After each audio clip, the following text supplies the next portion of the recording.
And my last question is that what is that one thing you want students to learn beyond school or college? One thing that your life had taught you. One of the main reason why we started this podcast is to have true champions, the true leaders on our show, and to get dig deep into their mindset and how they think, how they act, and how they feel, and break down their mindset, their emotional level, and present the same in front of you all. In today's episode of Learning Beyond School, we are having Mr. John Beede. John Beede is a seven summit climber who has climbed tallest mountain on every continent, including Mount Everest. He is also a global adventurer with the experience of having 65 plus countries.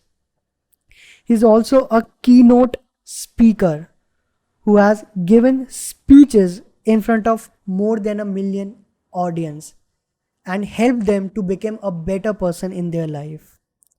He is also an entrepreneur living in LA. After this episode, you will get to know how a true champions think, how they act, and the most important, how they feel. Enjoy the show.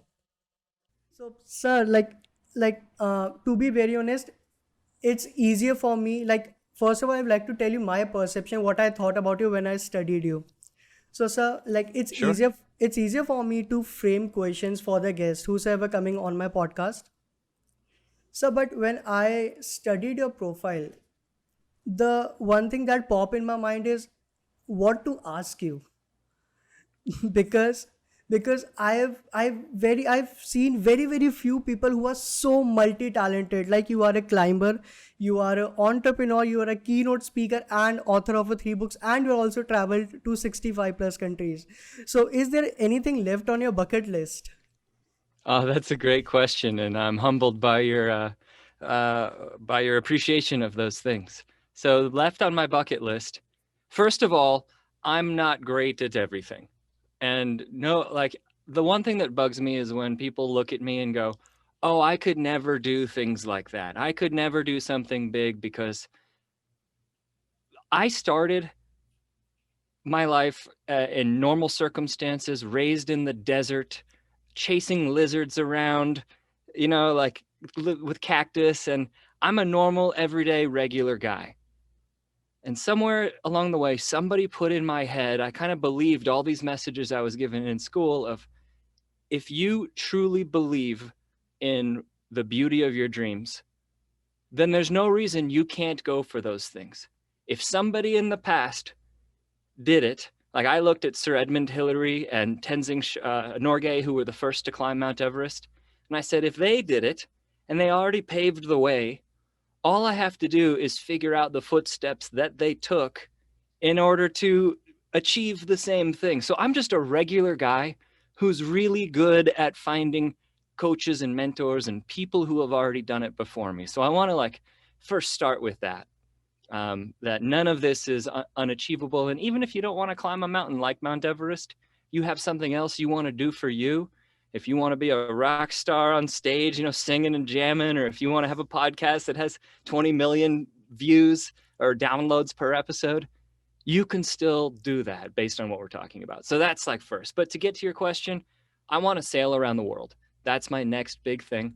I also want to create green energy solutions and trainings so that carbon free and carbon negative energy is a part of our future that is way more economically advantageous than the current solutions we have. Those are the two next big things I'm going to be working on.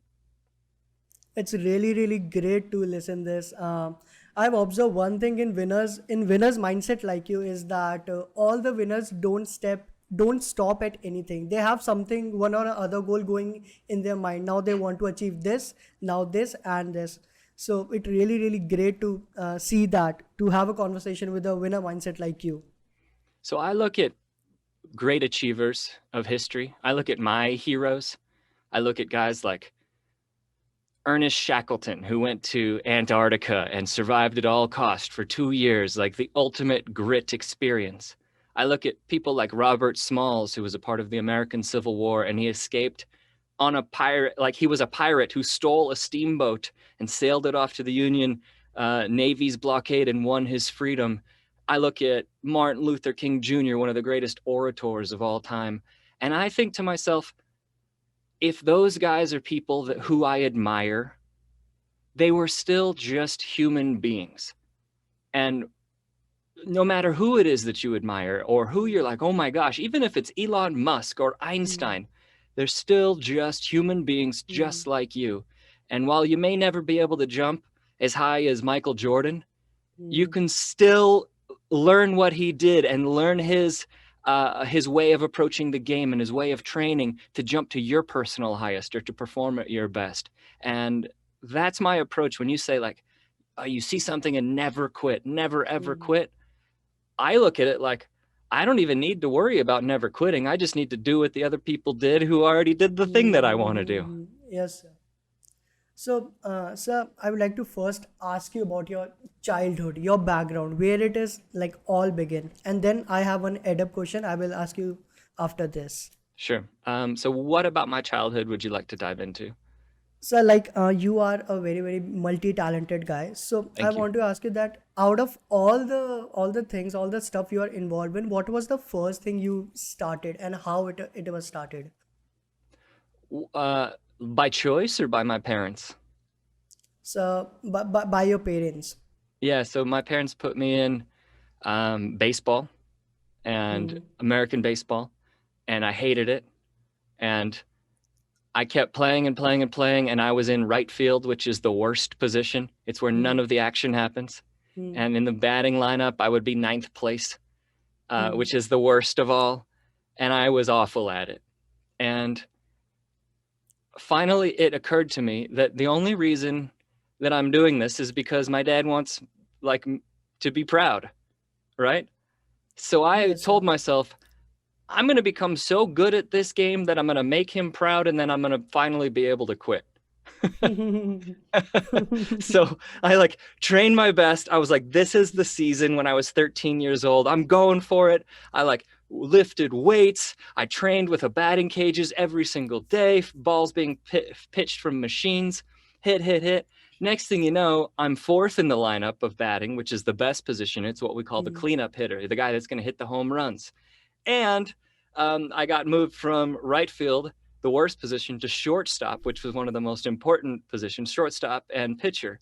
And so I'm hitting home runs, knocking the ball out of the park. I'm playing shortstop, crushing it. And at the end of the season, we won. We took first place trophies all around. And I told my dad's like, can't you wait for next season? This is awesome. And I said, nope, that's it for me. I did what you wanted, and now I'm going to go my own way. And that's where I kind of like made a point of, I want to choose my own direction. I might be good at this thing, but just because I'm good at it doesn't mean I love it, doesn't mean it's meant for me. Yes, So sir. that's when I started climbing. My dad also had me in Boy Scouts, which I hated, but there's a part of Boy Scouts it was like an angle of rock climbing and mountaineering. And now I'm so grateful that I was in Boy Scouts, not only for the values that they teach, but even more important for the long-term course of my life. Well, I can't say more important because values are the most important thing I have. So that was a Yes, sir. but very important was learning to mountaineer and learning to rock climb, because then that's what started my career of climbing big mountains, climbing big rocks, and becoming the person I am today. So, sir, at what age you started rock climbing? I started rock climbing when I was 13 years old. 13. Yeah. Amazing, sir. And I started mountaineering when I was 22. So rock 22. climbing is like going up a vertical face. Mountaineering is, there's a huge mountain and you're mostly walking, and sometimes you'll have to climb or use your hands a little or cross Yes, sir. snowfields. And I learned that I was much stronger in my legs than in my arms. And that's why I was like, okay, this is actually more fun, and I get to see better views. Instead of staring straight at a rock, I'm looking at this mountain range. And that I just loved. And that's what made me gravitate to mountaineering. So I've also climbed Mount Everest. Yes. Like I waited like around 10 seconds to absorb this, that this guy climbed the Mount Everest, and I was pretty shocked, to be very very honest. So I want to ask you that, like, how was the feeling? Like, what was going in your mind while you were climbing, and what was the lesson you learned after that journey? The lesson I learned during the journey was that I could not have done it alone. There's Hmm. a gentleman, my life hero. His name is Nuru Hmm. Gyaltsen Sherpa, and he was with me every single step of the way. And Hmm. while I like to think like I'm a tough guy and I would have loved to go there on my own and just Hmm. climb it, without his guidance and without his friendship and his leadership, I would not have Hmm. made it to the summit, or it would have been a lot harder. And so the thing that I learned afterwards and that I knew during the climb was that the people who you spend your time with make Hmm. all the difference for your experience. And it is so important to surround yourself with quality human beings who will uplift you and bring you Hmm. up and encourage you to have your best, just like Nuru did for me. So, to the first part of your question, what was it like? Hmm. Like, what's it like on top Hmm. of Mount Everest? Oh my gosh, let's go. Yes. So, you're taking these last final steps. On one side of you, on my right hand side, there's a 10,000 foot drop down into Tibet. On my left hand side, there's an 8,000 foot drop back down into Nepal. I climbed the south side, so that's the Nepalese side. Hmm. You can see the sun rising over China, and that casts a shadow of Mount Everest for dozens and dozens and dozens of miles off into the distance. And you're Hmm. looking down on other mountains, like 20,000 foot, 6,000 meter mountains. You're like, holy cow, I'm looking down on those. That's insane. Now, the air that you're breathing is like 1/3 of the oxygen that we're breathing right now. And Hmm. so you can't even put thoughts together that are clear. And you're supposed to be emotional, but you're also like, am I in a dream? Is this really happening right now? Hmm. Is this the thing that's going on? And that feeling of, I don't know if this is real. I can't breathe. I'm so grateful for the help I have. It was just an emotion overload. I'm crying Hmm. and the tears are freezing as they're going down my face. It was just incredible. I can't even imagine what you said what you said right now. Really, really, really great to hear this. I want to ask you that what are the challenges you come across, like till now? What are some greatest challenges you come across to where you are today right now? Yeah, some of the biggest challenges I've had are overcoming my own doubts and depressions.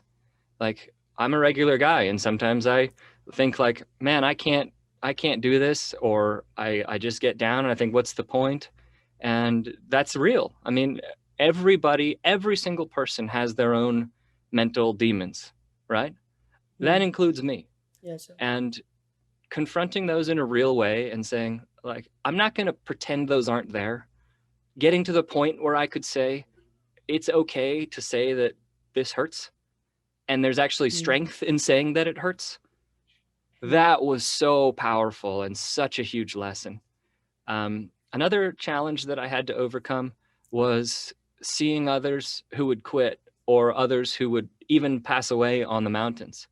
Um, Hmm. when I started climbing, it was with this core group of friends. And we're all like, yeah, let's try for the 7 summits. Let's make it our thing. And after 2 mountains, there's only 2 of us left. And then we're Oh. going for it. And then he dropped out. And then it's just me. And then it's like, okay, do I really want this, or did I just want to hang out with my buddies? And I had to make that Hmm. choice. And that Hmm. level of like, what is it that you want? Not what your friends want, not what your Hmm. parents want, not what your teachers want. What do you want for your Hmm. life? We all have to make that choice at some point. And that was a difficult one. That was like, Everest costs 50,000 US dollars to climb. For Hmm. me, you can spend more, you can spend a little less, but that's what I spent. Yes, sir. And Antarctica, to go there, it costs $42,000.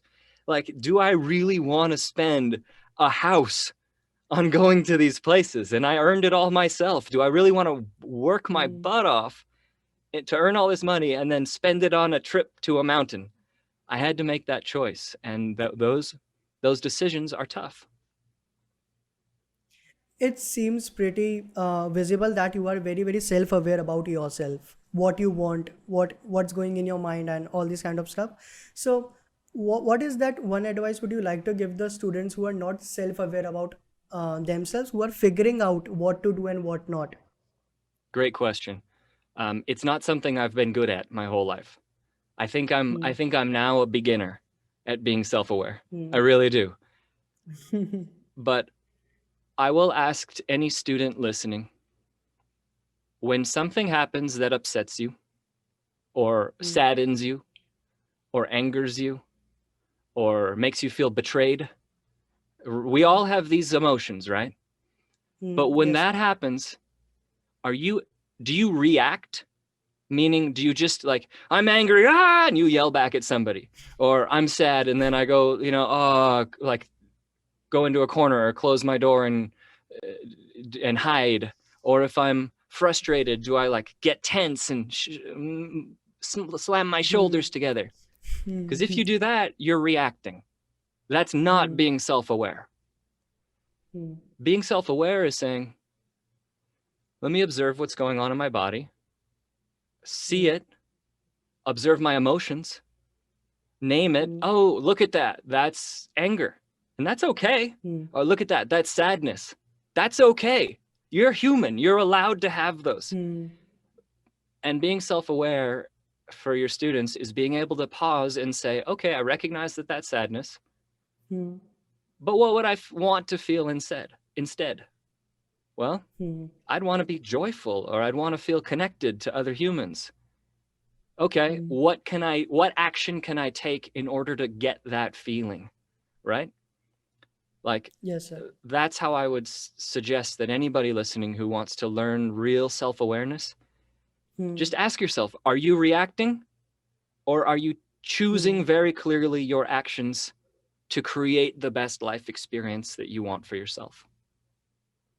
So like it's about understanding your own emotions and then act in a right direction. Yeah, and we all have that choice, right? We all have that choice. Let me ask you. Yes, sir. Have you ever opened a door for somebody? Of Yes, course, sir. right? Like I all of opened. us. You're a Yes. gentleman, I can tell. Yeah. Well, what have you ever opened a door and somebody didn't say thank you? It happened, but rarely. Not that much. Like Rarely, once in a while, rarely. right? Once in a Like while. it's Yep. happened to me too. I open a door and somebody just walks through and says nothing. Are you opening the door because you need the thank you? Because you are right, No. exactly. You're opening the door because you are a No. gentleman or a good person, and you're trying Yes. to just Yes, be a sir. good person. So it doesn't matter how the other person responds. The other person could give you a huge hug and kiss you and say, you've made my life. Or the other person could flip you off, say, nah, I hate you, and walk through the door. And it doesn't matter, because if you're really Matter. centered in who you want to be as a person, you're able to not react to other people's drama or whatever's going on in their head. You choose for yourself.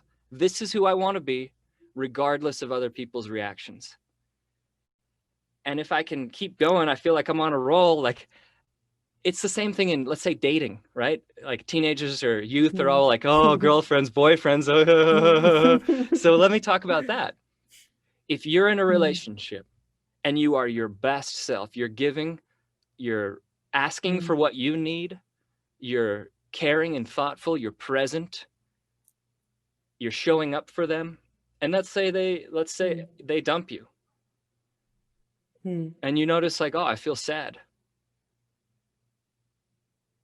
You should feel that sadness, but more, you should feel proud that you showed up, that you were your best self, and you deserve someone who will give you that same thing back. Give you that. And if you don't have that level of standard for yourself, really think about why you are showing up that way for somebody else. Because if you don't think you deserve the same thing back, it probably means you were trying to people please. You were probably trying to get validation out of that other person. You were needing their reactions in order to feel good about yourself. Well, no, my little children listening.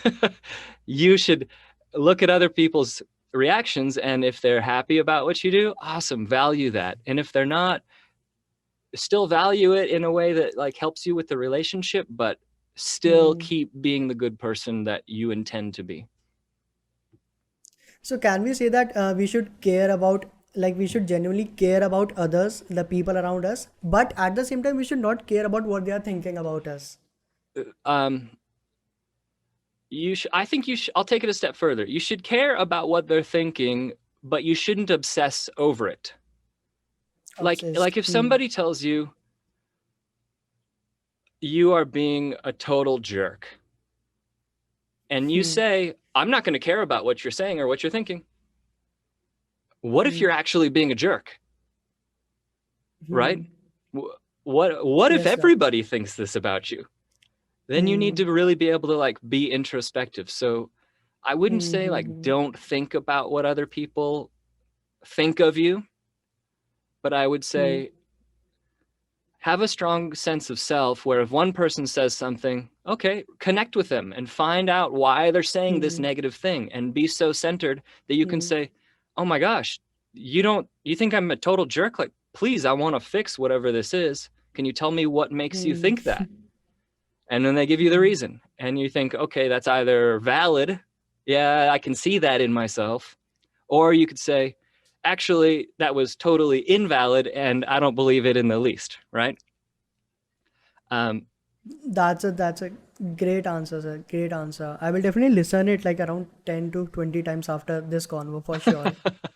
So well, the other side of that is like if they tell you you're being a jerk, and then you say no, you're wrong, but then somebody else says, hey, you're being kind of a jerk, and then somebody else says, hey, you're being kind of a jerk. Eventually you have to kind of listen. Like we have a saying that's, if one person calls you an elephant, they're probably an idiot. If two people call you an elephant, something might be up. But if three people call you an elephant, you should start eating peanuts, right? Like it's important to listen. I wouldn't say don't listen to other people. that's a beautiful answer, sir. Beautiful answer.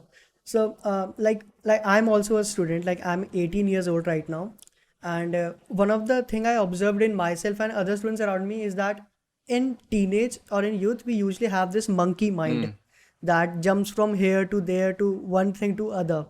So like I want to ask you that you are managing 5 6 things at a time. So how do you manage all the things, and how do you beat procrastination? Great question. So here's my natural schedule, and here's how I overcome it. My natural like sleeping schedule is to wake up at 9 or 9:30 a.m. I don't want to do anything until noon, just left to my own devices, okay? Noon comes along, and then I'm like, all right, I've eaten, I've kind of gone outside for a walk, and now it's time to get going. I sit down, I check emails, but I don't answer any of them because I'm clicking back and forth to Facebook, and then I go to Instagram, and then a phone call comes in, and then around 2:00, I'm like, I guess I need to actually get some work done. And then I want to like go to the gym, and then I go to bed naturally around 1 a.m. That's what I will do without any discipline. So I have a monkey mind also. So Yet yes, sir. to overcome that, I wake up with an alarm, and I tell myself I'm going to get out of bed as soon as the alarm turns on, and I already have my shoes, my running shoes, at my bedside. So it's at 7:30, and I step into my running shoes, put them on, and instantly I'm out the door running, because I know that if I get my body physically right, then I'm going to have a better brain working for the day. I come back and I set another timer. The timer says you have 45 minutes to do 5 things. And it's my morning ritual. And the ritual is this: eat, meditate, hydrate, exercise. Well, actually, I've already exercised, right? Because I went for the run. And visualize my day. So I create a list of what needs to be done for that day. That's 45 minutes only. So now for 7:30 to 8 or 8:15, I've gone for a run. And then from 8:15 to 9 a.m., I'm getting prepared to be productive. At 9 o'clock, I set an alarm. It's a timer, and it's for 90 minutes. And I work on one thing and one thing only for 90 minutes. I don't check if I'm doing this, like if I'm really in the zone and like living by what I preach. I will only be writing my book for those 90 minutes. I will only be creating the video for those 90 minutes. I will only be clearing every email I have. And I'm saying in 90 minutes, every email is gone. I'm not thinking about it again. And I try to get 3 blocks of 90 minutes per day completed with a break of 20 to 30 minutes in between each block. If I get 3, it's a really good day. If I get 4, it's like I'm on freaking fire. 5, I've never accomplished 5. So it clearly like visible that you plan your day very systematically, and also it's great to see that like sir, I'm also into meditation from last 1 year. So it is really great to see that a winner like you also doing meditation. It's so important. It's so important. Yes sir. So sir, I want to ask you that you are into mountain climbing for a very long time right now. So and in one of your, like I've heard your speeches on YouTube, and in one of your speeches you said about the Himalayan tragedy that happened to you. So can you elaborate what happened to you, like for Of the course. listeners? So I was on summit day, the last day of climbing to the summit, and on the let me paint the picture. It's nighttime. We climb during the early hours of the morning so that we can get to the top at sunrise and then get back down before the following afternoon's storms hit. So I have a headlamp and it's shining a 100-foot beam of light. My oxygen, one tank had already run out early. They're supposed to last for 10 hours. This tank lasts for 3.5 hours. And then I was climbing Everest without oxygen. We found a second bottle. Cool, I'm breathing now. I have a little more energy. But I'm wondering, like, am I going to die up here? Without oxygen, it can be really a lethal place. Especially being a white guy, we don't have as good of genetics for climbing as Nepalese. They just naturally have been born in the mountains, right? So I'm worried about my life already. And I see in front of me, there's this, I thought it was a backpack. I see the reflectors from my light on my head reflecting on the little dots of reflective material. And as I come closer, I see that this isn't a backpack, it's a man. And he took his last breath. He was frozen into the ice and he took his last breath while I was there next to him. I tried to wake him up or to move him, and I just realized that he was gone in that moment, and I was one of the last people to see him alive. And this rocked my world for a long time. I was distraught. I told myself messages like, I'm not enough. I couldn't save the guy. I'm not strong enough. I saw him and went to the summit anyway afterwards. Like, why didn't I stop the whole mountain and try and get him down? And all these negative messages came to my mind.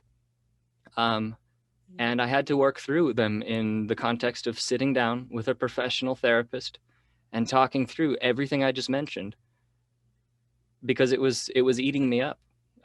And that's what happened. And we can go into any level of detail that you would like. Like, I can't even imagine what you experience. It is like really unimaginable for me, sir, to what you said right now. So like, how do you control your, like, for any sports person, or how you control your nerves or negative thoughts you have? One of the best ways, I mean, we talked about meditation already, right? That's one way. We talked about Yes, self-awareness. So that's one way. another way. Those are the Self-awareness, first yes, sir. answers that I would give. But another way that is sometimes the best of all is just go do something you know you're gonna love. Like, if you don't feel like going for a run, but you'll know that you'll love it once you're actually running, suck it up, quit whining, put on your shoes, get out the door, because you deserve to be in that good state. Like, remind yourself that you deserve to be doing the things that you really love. If you know for a fact that you really love to be playing soccer and you'll feel great when you're playing football with your friends, but right now you're just like, oh, should I go? Do I really want to, like, I'm watching this TV show, but I'm bored. I'm flipping around on my phone. Shut up, get your gear together, grab the ball and go down to the park, because you know you're going to have a better life if you do that. So sometimes it's just like, go do it. Quit asking how to get into a good state. Quit asking how to calm your nerves. Just go do your thing. Have you ever cared about the results? What do you mean by that? Like you set a goal, and if you're not able to achieve your desired results, you get disappointed. Of course. So, We all fall into that trap, and it's a really delicate balance of setting a goal and achieving it at all costs and going for it. But what if you don't make it? Or what if your timeline was too aggressive and you need more time? Or what if you realize, like, I've been climbing mountains and I've thought, is this really even a mountain I want to be climbing? And there's this really delicate balance between, if this isn't a thing for you, if it's really not where you belong in life, like if somebody else has put you here, or if you're living out the will of somebody else, it's okay to say, no, not for me, actually. Like, it's okay to quit. It really is. And even by having that idea of it's okay to quit, you'll be better at knowing the things that you will not quit on by any means. Like, you look at Greta Thunberg, right? The school climate activist. She's like 2 years in right now of protesting.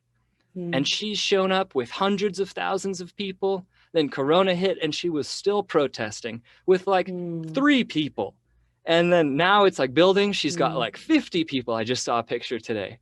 And it's like, she does her thing and will not quit no matter what, because she believes that what she's doing is her purpose in life. And if nobody else is going to step up and make a change, she will. And I admire the hell out of that determination.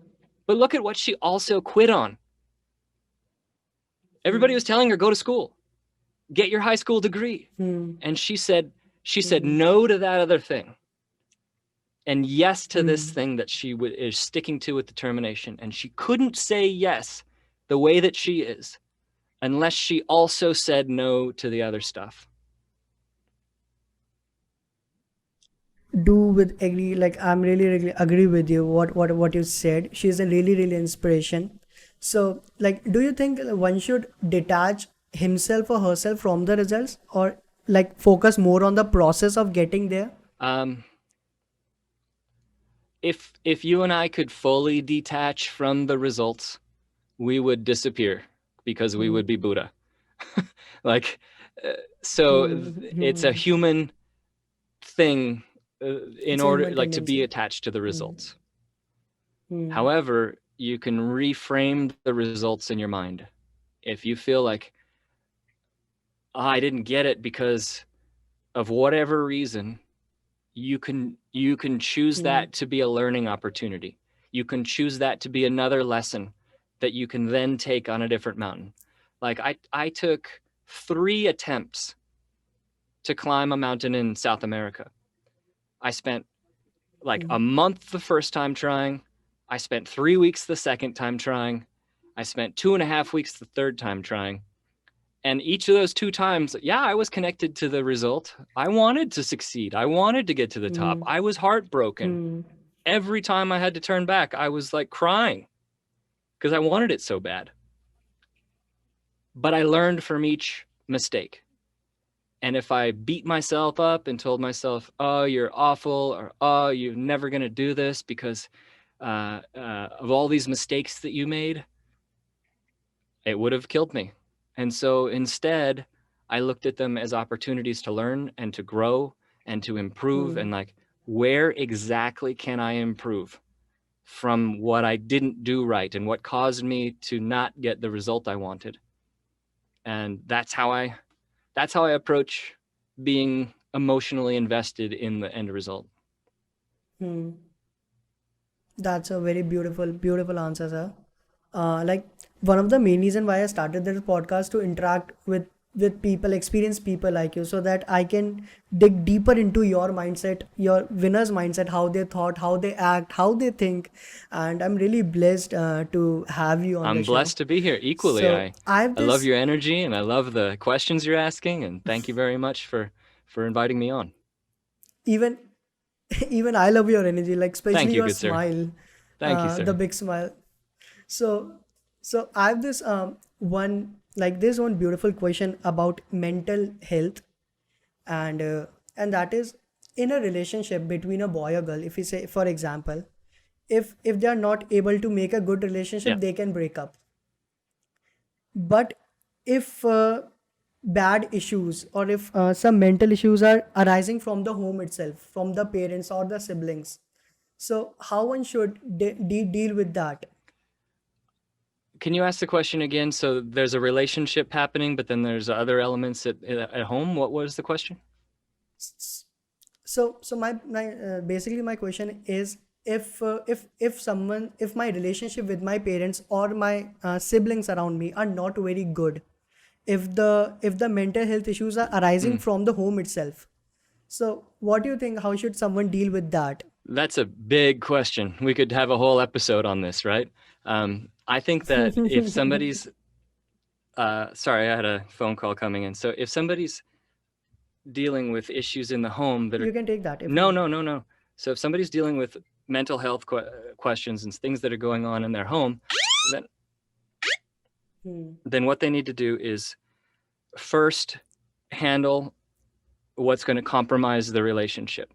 If they really value that relationship, then the best thing they can do to help it is going to be getting their own mental state in a good place. And how to handle that is going to be completely up to each individual. Like, it may mean just learning to be good at setting boundaries and saying, brother or sister or parent or whoever's like, hey, this bothers me. Please don't do this. It makes me feel hurt when you do XYZ. Can you please stop? But let's say there's a case of like emotional abuse or sexual abuse. Then it's, you need to get out of that house. So without knowing a specifics of a person, you should really be talking to a psychologist or psychiatrist if you have like legitimate emotional trauma. So that's first. If you really would value that relationship that you're in, take care of your home matters, because that'll make you more emotionally stable and a better partner in the relationship. That's a very, very meaningful answer. Uh, when I was studying, like when I was studying, like what you have achieved, what you have, like your travel places, it was written that you have traveled around 65 plus countries. Yes. And to be very honest, I was a little bit jealous at that time. because Yeah. because like the work we are doing, me and my friend, we also want to travel the world and like have a similar lifestyle like you. So like what was your favorite country, and how was your experience at that? I love South Africa. Absolutely love it there. I love Argentina. I love New Zealand. I love Have you been to India? India, India? Nepal. That was what I was going to say Yeah. next. I've only flown through India on my way to Nepal, but I would love to Nepal. spend more time in India. I've seen so many beautiful pictures. It's like top on my list of countries that I would love to spend more time in. So I've only been to airports in India, but everybody was so friendly and so inviting and so welcoming. It was such an honor to be able to even just set foot on Indian soil. but I want to spend more time. Even me and my friend had a dream, like have a dream of going to New York and meet one of our favorite person, Gary Vaynerchuk, if you know about him. Oh, I don't know about him. Like he's an entrepreneur in Mumbai, but still, just like your, we also have that one dream to go to New York and experience that life you are living. Well, keep up your work, keep making a difference, give value to others, and if you give value to others, then that's rewarded with dollars. So Hmm. be smart about how you're going to earn your income, and decide what you want to spend that money on. The cool thing Hmm. is that we're in a global economy. In India, you Hmm. can make US dollars by being on the internet, right? You Hmm. can Yes, sir. work, you can put ads up, you can add value to other people, and Hmm. you can market in India. India is a beautiful economy. Hmm. So you have access to literally billions of people at your Hmm. fingertips for Yes. making this income. So I'm also trying my hands into public speaking. Mm, Like till now I've spoken in some institutions, some local institutions in my city. So I've seen your speeches and I was really blown away. thank you. Like like how you engage with your audience, how you make them laugh, how you make them feel like they're like you are talking to your friends or family. Mm, So I really want to ask this question for especially myself is that if someone like me who is trying his hands into public speaking, so how one should start, like how you started your public speaking. sure. So I started in speech and debate classes in high school. Hmm. And I took every opportunity I could to stand in front of an audience to present. If there was, I gave speeches to three people. There's a stage and there are three people sitting in the room. And like I that. thought you were I thought you were going to say like 3,000 or like Nope. 300. Nope. Three. But when I gave that speech, I Hmm. gave it everything, because Hmm. to the person sitting in the audience, it Hmm. doesn't matter to them if there's 1,000 people around them. Hmm. They've given you their time. They're saying, I Hmm. believe in you being able to add some kind of value to my life. And the attitude a speaker has to take is, Hmm. I'm giving everything I can to the humans who are here. And like, Hmm. it means a lot that you said it sounded like it was me, like speaking to a friend or a buddy who I'm just at lunch with, because I Hmm. try to not sound like I'm an official speaker now giving a presentation. I will deliver information and you will receive. Like, I don't want to be Hmm. that person. Hmm. I want to be somebody that you can feel like you're just hanging out with and you forget that the Hmm. audience is there and you're just that connected. And even though I'm standing on stage 50 feet away from you, Hmm. or depending on how, like if it's an audience of 3,000, if I'm 200 meters away from you, Hmm. I want to create an experience so engaging and so comfortable where they can just laugh and yell things back at me and feel fearful and Hmm. feel happy and feel nervous. All that is built into an hour speech. So how do you get there? You Hmm. have to be comfortable first. You Hmm. have to be able to stand in front of 3 people or 3,000 Hmm. people and say, here I am, I'm bringing my best, and I'm not Hmm. nervous because of these people here. I'm connecting as though I'm with one person right now. And Hmm. that only comes with a lot of experience on stages. Hmm. Hmm. So, how can like who is trying his hands into public speaking? How can he or she build opportunities in that field? If somebody, how can you build a profession in that field? Opportunity. Yes, sir. Like, how can you Like how make you, money? ha, you can say that. How you can make money? How to build a professional career in Ah, public speaking? ah, there are many ways, but I don't know if in India there are organizations that will pay you to use their information, but that exists in North America. So there Hmm. are like groups that you don't get to say what you want to say. You have to say what the company wants you to say, and What they you want. learn their Hmm. script. And that's great to get started, because you can Hmm. fail on somebody else's reputation, and you can screw up on somebody else's dime and still get paid for it. And I did that. I did my absolute best every presentation, but it was really good to get those repetitions of I'm on another stage, I'm on another stage, I'm on another stage. When you're ready to take it to your own, then you can either charge people to come to you. Like many people say, hey, I'm a celebrity, I'm throwing an event, it's going to cost you $50. Or if you're Tony Robbins, then it's going to cost you $4,000 to come and have a chair. You can do it like that, or you can find big groups that hire speakers and you can market to them. Find the person who actually brings speakers in and convince them to pay you to come and speak to their audience. So, as I want to say this again, that I was really blown away the way you engage with your audience, just like your family members or friends. So, what's your recipe behind it? Like, is there anything you do before coming to the stage that help you to engage with the I know audience? my speech inside and out. I know it so well that you could wake me up from my sleep, shaking me, and you could say, John, start speaking at 15 minutes into your speech. And I would wake up and be able to. But it's so well memorized that I can be natural. Like I can change the subject in the middle of it and get right back on track. So I know very clearly what comes where. I'm never feeling lost because I've practiced it so much. But at the same time, it doesn't feel like I am now delivering a memorized speech in which I have every word created perfectly. No one's going to listen to that.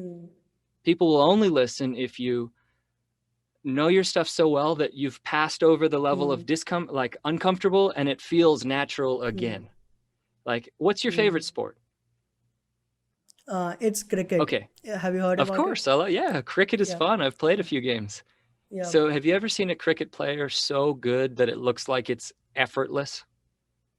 There are many. There are It looks like they're just so natural, right? so natural. And the Yes, sir. only way they got there was by practicing the fundamentals and the Practicing. moves over and over and over, so it's just their natural body motion. Same thing with giving a speech. So it's all about basics. Like, Yeah. The more you practice. It's all fundamental. Everything's fundamentals. So like I saw you running, jumping, and doing like amazing stuff on the stage. So like I want to ask you that yours one thing I observed you as a speaker is that your speeches are infotainment. It is filled with information as well as entertainment, and this is one of the part where I lack. Like, how should I add humor in the content? How should make the audience laugh and then put the information I want to give out? So what's your tip or recipe in that? Observe what entertains you. What makes you laugh? What makes you go, oh my gosh, are you kidding? What makes you say, oh, I'm so nervous and scared right now? What makes you want to get up and jump and cheer for somebody? If you're really conscious of, this is the stuff that impacts me, and then you like get a journal and write that stuff down, you'll start seeing, oh, that's how to be funny, or that's how to be engaging, or that's how to be clever. You'll start realizing, because it's only your personality. I can't tell you how to shape your personality. You have to figure that out for yourself. Yes, so like let's talk about your, first of all, congratulations for your recent book that launched. Yeah, I can see that. So the book's called The So Warrior it's the- Challenge, 8 quests for boys to grow up with kindness, courage, and grit. So sir, can you tell about your book? What is it about, and what is the, like, if a reader is reading that book, what benefits he or she will get? Sure. Have you ever felt like there was not a clear path for becoming a man in front of you? Yes, sir. Like every day I will say. That's why this book exists. It is 8 quests. Have you ever heard of rites of passages? No, sir. So these were trials that tribal cultures used to give to boys when they hit puberty. In Kenya, modern day Kenya and Tanzania, if you wanted to be a man, you had to go hunt and kill a lion. In Australia, you had to go into the desert and survive for 6 months without any help. And you would go through training in order to do this. In the Mawe tribe in Brazil, you would have your hand put into a glove full of bullet ants, and the ants would bite your hand for 5 minutes. And then you would have 24 hours of hallucinating levels of pain. These were the trials that were required for those days. But now, those are abusive. So I thought, what do we need for men and for boys to become men that will give them a clear path? And that's what this is. So I've laid out 8 quests that are a rite of passage. And I wrote it so entertaining. Like, you are fighting a Maasai warrior trainer. You're like hunting the lion in this book. In the second challenge, you're a professional skateboarder jumping over the Great Wall of China. In the third one, there's an off-road racer, and you're in his shoes, like driving through the desert in an off-road vehicle. Then you're like escaping from a communist country. Then you're you've got your rock climbing in Yosemite. Then you're an Antarctic explorer. Then you're an NFL football player. And then you're a pirate, like stealing a boat. And all these trials teach, here are the values that it takes to be a man in today's world. And this works for young people in India. This works for young people in the United States. It works for students in South America. It's for every culture. Here's how guys can lift others up. Here's how guys can improve the world. And it shows clearly, here's what it takes in order to do that. More than a book, it's looking like a journey you are It told. is. It absolutely is. A deep journey. A deep I would love journey. to be able to So share it filled up with your with listeners. Can I give a link? sure, sir. I will definitely give the link in the description of the video and the Perfect, podcast. perfect. So if you're listening, it's www.warriorchallengebook.com, and you can get more information about it there and a sample of the audiobook and of the ebook. And it is also available on Amazon. Yep, it's on Amazon and available on audiobook, which I narrated, and ebook for Kindle, and also the print edition, the hardcover edition. I will definitely have this on my bookshelf for sure. I promise you for that. Amazing. I can't wait to hear It's your thoughts. it's really looking like a life-changing book, especially for the young boys. That's why I wrote it. Whatever it is. I don't know how it is in India, but in America, we have this culture where guys they don't have a clear path for becoming a man, but also many people, like, guys cause a lot of problems, and many people hate just even the idea that there are men. Like, oh, men are the worst part of our culture. They cause all our problems, and we call it toxic masculinity. Does something like that exist in India? Not that much. Not that much. Do you? It is, but not that Got much. it. Cool. Thanks for that insight. So, I want to tell you one thing I realized after in the conversation after having you is that your energy, first, your smile, and the way you explain things is something what I love about the most. Thank you. Before you, I have guests on my show, but this is one thing this one thing that makes a difference between you and the other guest I have on the show. So it really good to have someone filled up with so much energy and ready to provide insane value to the audience. That means a lot to hear. I hope that those listening got a lot of value, and thank you very much for having me on, and thank you for your great questions. So, sir, my last 2 questions. First, I want to ask you that what are the tips you want to give to the students when it comes to goal settings? How one should set up his or her goals? When it comes to goal setting, I actually wrote a whole book on this. It's a separate book. It's called Climb On. And Yes, sir. I was about to tell you. when it comes to goal setting, the first thing you have to do is choose your possible mountains. Not actual mountains, but what are the things that you kind of think you want to do? And then you have to get rid of all of them except for one that you're going to go after, right? So come up with the whole list of options, but then get really excited about one. And you're not saying no to the others for now, but you're just saying no to them for now. So you might be able to do those things later. So that's step one, is define what your summit is. Step two is to make a plan to go get it. What's the time frame you want to get it in? What's between you right now and where you're going to be? You've got to get really clear about that time frame. And then the last thing to do is to go do it. Take action. Make it happen. Like, that's the thing you want to do. So get out of bed, put on your running shoes or put on your climbing boots or whatever shoes you need to do for your thing, and go do it. So, my last question is that what is that one thing you want students to learn beyond school or college? One thing that your life had taught you. I would, one thing.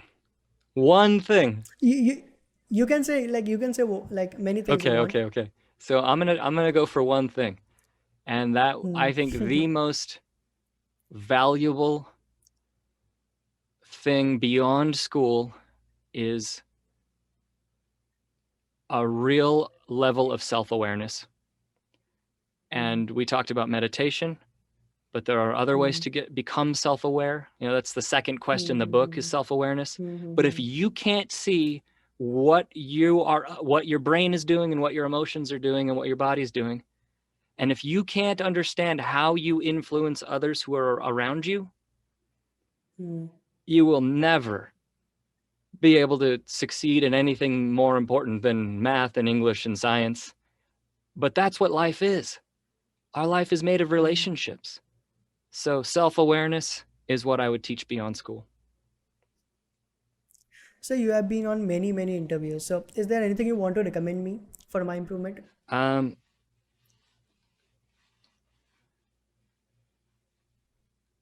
think you did an awesome job, and your questions are excellent. I don't feel like I should give you any advice. Maybe not have your mom open the cabinet behind you. Other than that, it was great. I'm sorry for that. It was okay. It made me laugh, but I mean, we all have our lives. Like, it really made me laugh, and it made me like loosen up. So I was like, okay, right. I'm just talking to a good guy. And I think you did an amazing job. Thank you so much. It's really an honor for me to talk with you. Likewise. Thanks for having me on. To dig deep into the mindset of yours, how you think, how a mountain climber think, and how they act, how they feel. It's really great learning for me as well. Really blessed to have. All right. Have a great night, and thanks again for having me on. Thank you so much. Good night from India. Morning from India. It's morning in India. Thank you, sir.